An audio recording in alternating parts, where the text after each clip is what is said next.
Actually, a couple of minutes to make a little bit more extensive remarks. When I first started reporting Mohammed's ghost in the middle of the last decade, CAIR consisted of one young woman, Adiba al-Zaman, who was had just graduated. Terrific woman. I just saw her a couple of days ago. But she had just graduated from Rosemont and was trying to start up an office of something called CAIR, which I had never heard of. And we decided that we would learn about the Philadelphia Muslim community by going with each other every Friday to Jummah prayer at mosques all over the city. So we did this.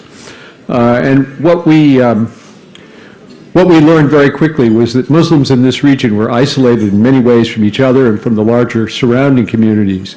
They were invisible, but for rumors and arrests that played out in the media. That was really only a few short years ago, and now I look out at this amazing banquet.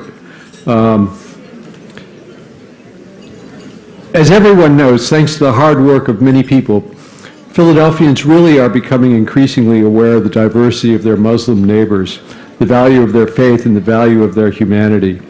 When allegations are made, when rumors surface, CAIR is present with information and facts. The power of this transformation could be seen in Peter King's hearings, which we've heard much about already.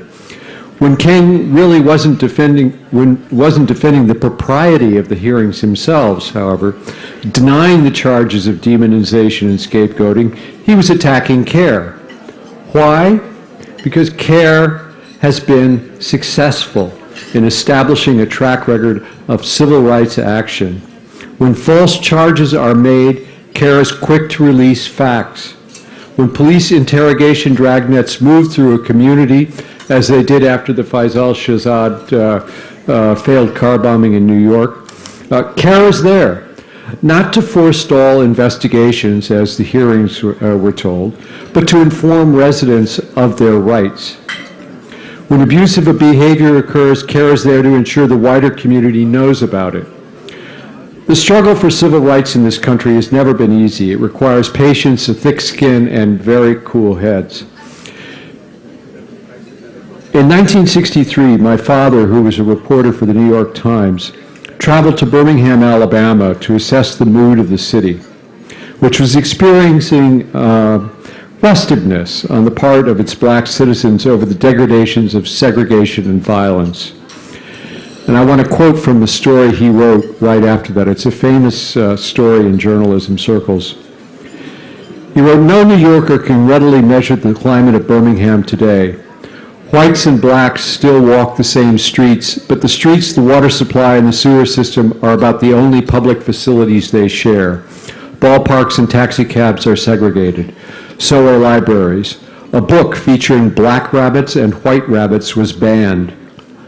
A drive is on to forbid Negro music on white radio stations.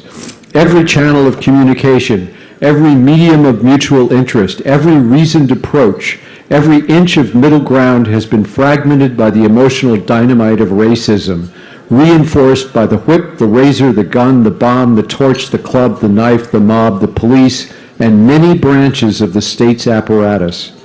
Telephones are tapped where there is fear of tapping. Mail has been intercepted and opened. Sometimes it doesn't reach its destination. The eavesdropper, the informer, the spy have become a fact of life." Now, by the time this story was published in April of 1963, Martin Luther King had been arrested in Birmingham and was writing his famous letter from Birmingham jail. His words are as pertinent today as they were nearly half a century ago.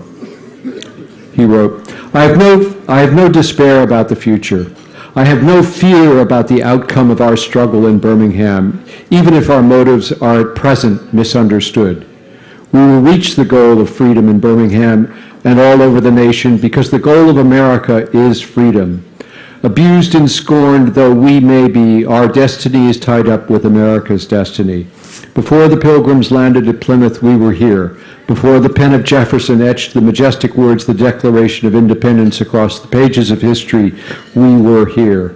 For more than 2 centuries, our forebears labored in this country without wages. They made cotton king. They built the homes of their masters while suffering gross injustice and shameful humiliation.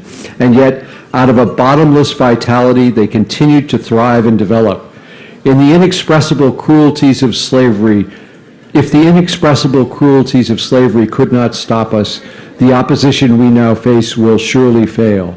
We will win our freedom because the sacred heritage of our nation and the eternal will of God are embodied in our echoing demands. It's the fate of the Muslim community in the 21st century to hold America to its promise of justice and equality. It is a fate that cannot be evaded. For as long as injustice exists in this land, it diminishes every one of us. Hence, the struggle for equal rights carried forward by CAIR is really a struggle for all of us here in America. King prevailed in Birmingham, but Muslims surely recognize the Birmingham described by my father nearly 50 years ago, with its informers, its arbitrary arrests, its threats. Therefore, despite the difficulties, despite the hardships, despite the vitriol, CAIR has no choice but to continue its struggle until America lives up to its own professed ideals and to its law. Thank you very, very much.